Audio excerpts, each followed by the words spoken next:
বান্দা যখন মুখ দিয়ে বলে হাসবুনাল্লাহ,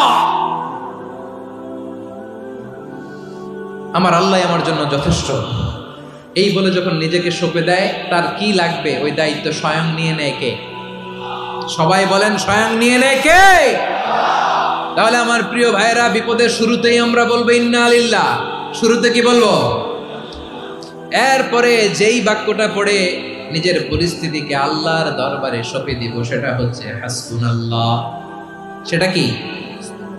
বিষ্ণু বলেন লা ইয়াজালু লিসানুকা রাতাবান মিন যিকরিল্লাহ, সব সময় আল্লাহর স্মরণ দিয়ে, জিকির দিয়ে জিহ্বাটারে সিক্ত রাখো।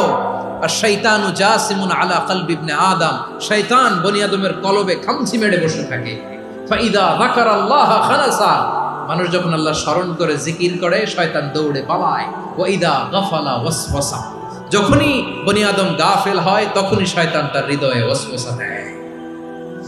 এজন্য বিপদে পড়লে ইন্না লিল্লাহ, নিজের সব টুকুন করার পরে, নিজের রোল প্লে করার পরে নিজেকে আমরা কি বলে সঁপে দিব? সবাই বলেন, সবাই বলতে হবে। আর জোরে বলে, মনে থাকবে? বিপদে পড়লে প্রথমে ইন্না লিল্লাহ, এরপরে নিজেকে যখন সঁপে দিব তখন হাসবুনাল্লাহ। এরপরে কঠিন বিপদে যখন বিশ্বনবী পড়তেন তখন কি করতেন?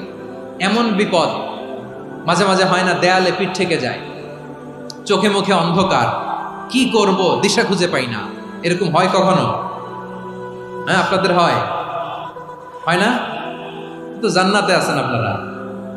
হয় হয় এরকম হয়েছে না যে দেয়ালে পিঠ থেকে গেছে, চোখে মুখে অন্ধকার, কই যাব, কি করব, বাঁচানোর কেউ না, এরকম হয়েছে কখনো আপনাদের? যদি হয় তাইলে এটার সলিউশন বলবো, না হইলে তো এগুলো বলে লাভ নাই। হয় হয় হয় বিশ্বনবী এরকম কঠিন বিপদে পড়েছেন জীবনের কিছু কিছু মুহূর্তে। ওই মুহূর্তে বিশ্বনবী স্পেশাল দুইটা দোয়া পড়তেন।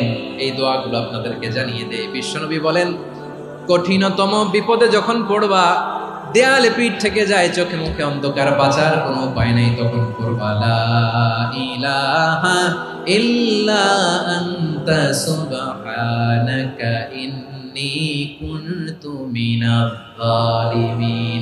আল্লাহ, তুমি ছাড়া কোনো ইলাহ নাই, তুমি পবিত্র, নিশ্চয় আমি জালিমদের অন্তর্ভুক্ত। সুবহানাল্লাহ বলেন। এই দোয়া সাইয়েদনা ইউনূস আলাইহিস সালাম পড়েছিলেন যখন মাছের পেটে ছিলেন। কিসের পেটে?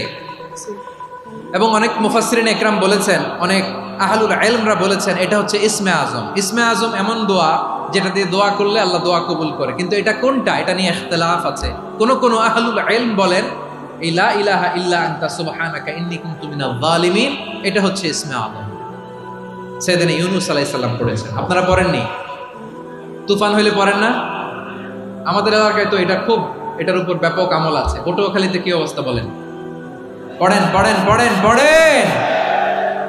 একটা গল্প শুনেছিলাম, পাক হানাদার বাহিনী যখন বাংলাদেশে অ্যাটাক করতো, ৭১ সালের ঘটনা বলতেছে, আমরা তো দেখি নাই, শুনছি আর কি।